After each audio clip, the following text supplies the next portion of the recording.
Allez, salut tout le monde, on se retrouve comme d'hab pour la petite vidéo du dimanche. On va faire le tour de mon élevage qui se passe bien. Donc aujourd'hui 5 espèces, sachant que les Asus Niger sont toujours dehors. Toutes les autres sont à l'intérieur. On va commencer comme d'habitude. Je vais faire un peu de place par les Messer Structor. Donc Messer Structor, ça y est, elle a bien repris la pente, le couvert est en train d'augmenter. Donc là-bas au fond on a des petites nymphes, alors on le verra pas bien parce qu'elle les cache, mais dans cet endroit-là, en dessous là, il y a des belles grappes d'œufs, donc ça c'est pas mal. Donc un petit peu de couvain, un petit peu là, un petit peu là. Et on va zoomer un peu, ça sera mieux. Donc ici, en bas là on a rien, enfin ici ça commence à être sympa. Hop, on en voit encore là en haut. Je sais pas si on en met ailleurs, au milieu on a une grosse larve qui se trimballe. Voilà, on en a aussi ici. Donc, il y en a une qui va. Non, c'est quoi? C'est du pain de fourmi. Bon, on a une énorme larve au milieu là. Bon, par contre, la buée là, c'est pénible. J'ai ouvert la fenêtre de la pièce et il faisait plus froid et ça m'a créé ça. C'est dommage parce que résultat, on voit moins sur la vidéo, mais je peux rien y faire. Donc là, on a des belles larves. Celle-là au milieu, ça va être un beau major à mon avis, quand on voit la taille de celle d'à côté. Qu'est-ce que c'est ça? Pain de fourmi. Je regarde en même temps parce que à travers l'écran, c'est pas évident. Donc voilà, tout se passe bien chez les Messers. Elles ont eu leur petite ration de verre de farine vendredi, je crois, ou jeudi, je sais plus. Voilà les déchets, je vais pouvoir les enlever. Ici, dans l'aire de chasse, moyennement d'activité. Toujours au même endroit, toujours cachées sous les tuyaux. Elles ont besoin de se cacher, ces fourmis, en permanence. C'est un truc de dingue. Donc voilà. Ah, on a un joli major là qui se balade. Ouais, ça fait des... On commence à les voir beaucoup plus dehors, les majors. Ils avaient tendance à être plus souvent dedans, et en ce moment, enfin, cette nouvelle saison, entre guillemets, depuis qu'il fait moins froid, je trouve qu'on les voit mieux dehors. Donc voilà, tout se passe bien pour les Messers Barbarus. On va descendre d'un étage, on va aller voir... Hop, excusez-moi, je change de lumière. Je vais laisser celle d'en haut allumée, ça évitera qu'il fasse noir. Alors ça, je vais le laisser là pour l'instant. Alors, on va aller voir. Un peu décousu cette vidéo ce matin. Voilà, excusez-moi, j'ai fait du bruit. Ma Messer Structor, là, juste devant. Alors, est-ce que je vais essayer de zoomer dessus? Hop. Là, je vais zoomer ici. On a une nymphe qui est en train de changer de couleur, tout doucement. Voilà, on a encore un œuf, il est tout bizarre celui-là. Une forme assez particulière celui-là. Ah non, d'accord, il est tenu par une ouvrière. J'avais du mal à voir à travers. C'est une larve. Ici, on a un œuf. Là derrière, on va réussir à avoir une mise au point. Hop, mise au point, j'ai dit. Oh, on a encore une larve bien blanche. Tout se passe bien. Alors, elles ont eu pour la première fois une petite ration de verre de farine ici. On voit d'ailleurs, on voit à travers. Elles ont vidé l'intérieur et elles ont laissé l'exosquelette.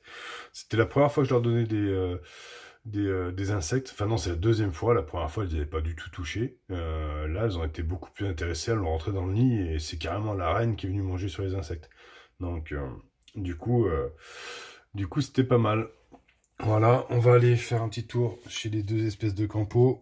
Donc, attendez, je vais ouvrir. On va commencer par les Japos, Nicus.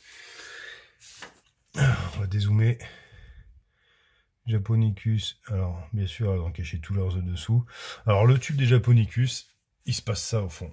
Alors je sais pas ce que c'est. Je sais pas si c'est elle qui ramène ça ou si c'est, enfin, j'avais séché le gravier, donc je sais pas comment l'eau pourrait passer. Donc je sais pas. Est-ce que c'est elle qui récupère le liquide sucré que je mets et qui vient le stocker là? C'est quand même particulier parce que regardez, le tube est quand même est plutôt sec. Enfin sec entre guillemets, il était trop humide, je pensais que c'était l'eau qui passait de là à là, mais non, apparemment non, et ça amplifie. Alors je sais que la dalle que j'ai fait là, le problème c'est qu'elle est hydrofugée en fait, j'ai fait ça au boulot avec du joint de carrelage, et forcément bah, l'eau elle peut pas traverser, donc je vais la rechercher un tube assez rapidement, et je vais modifier les choses. D'ailleurs je vais faire mes dalles d'ADC avec ce mélange-là, parce qu'il est antibactérien, anti-moisissure et hydrofuge. Donc, je vais couler mes dalles comme ça maintenant. Enfin, mes dalles d'ADC. Et pour les tubes, c'est fini, je coulerai plus avec ce produit-là. Le gris, là, laisse passer l'eau. Le blanc, non. Donc voilà, donc je suis bon pour acheter un tube qui fonctionne correctement pour les... pardon, j'ai la voix un peu enrouée ce matin. Pour les Japonicus, mais c'est pas grave. Pour l'instant, ils ont toujours cette aire de chasse-là. Voilà, alors elles ont un petit bout d'insectes qu'elles sont venues manger dans la semaine. J'ai récupéré ce tube-là, là. Je vais dézoomer, ce sera peut-être mieux. Et comme il y avait un trou dans ma boîte, bah, je m'en suis servi pour leur faire un abreuvoir géant. Donc du coup, elles sont venues boire apparemment, ou peut-être de l'évaporation, une petite bulle d'eau. Toujours liquide sucré, flotte et sucre roux. Ça n'a pas changé. Et donc, tout va bien.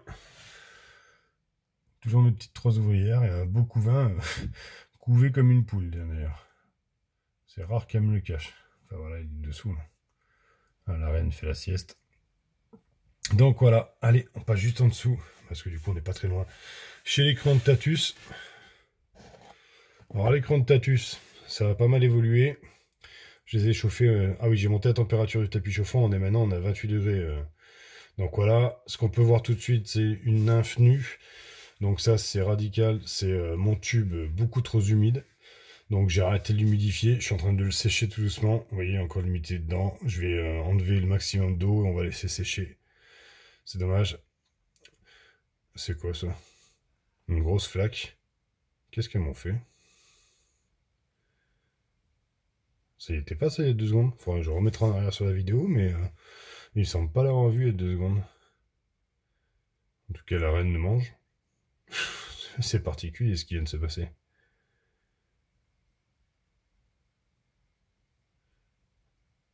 Je comprends pas trop ce qui vient de se passer. Si vous comprenez, je vous laisserai me dire en commentaire. Il me semble que sur l'image d'avant, avant que j'ai regardé, il n'y avait pas cette tache d'eau. Alors est-ce que c'est une ouvrière qui a régurgité? Mais en tout cas, la reine le mange. Donc il n'y a pas de raison. Par contre, ce qui est pas cool, c'est que les nymphes sont dedans. Bon, sinon, du coup, reprise de la pente, hein, on le voit, une jolie petite grappe d'œuf. Ça y est, la flaque d'eau a disparu. Ouais. Ah, c'est marrant ça. Je sais pas ce que c'est. ça me perturbait, excusez-moi. Là, elle a carrément été absorbée par le tube, plus la reine qui l'a mangé. Alors, je sais pas ce que c'était.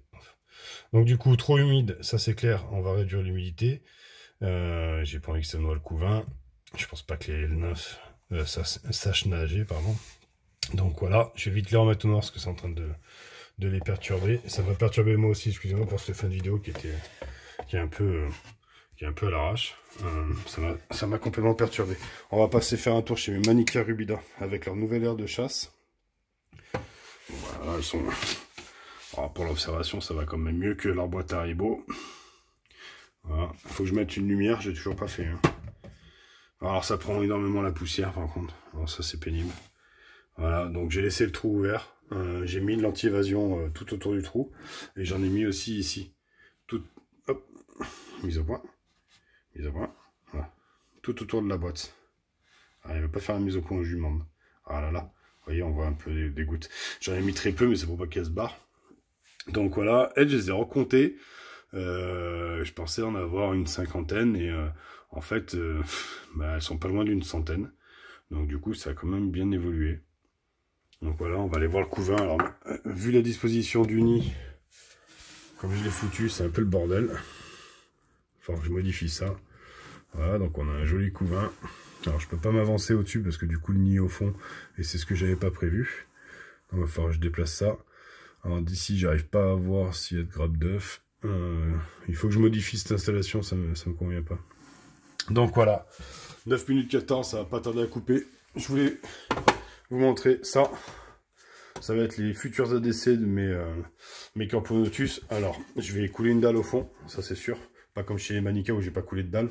Par contre, je me posais la question, est-ce que je mets le tube directement dedans ou est-ce que je fais un trou et que je mets mon tube ici, sachant que c'est les tubes qu'on peut recharger. J'ai peur que si je le mets dedans, je me fasse chier à les remplir. Donc, je sais pas, donnez-moi votre avis. À mon avis, le plus simple, c'est de percer un trou ou de 12 pour mettre un tube plastique ou carrément un trou de 18 pour passer mon tube. Vous me dites ce que vous en pensez. Allez, 8 secondes, ciao ciao, à dimanche prochain.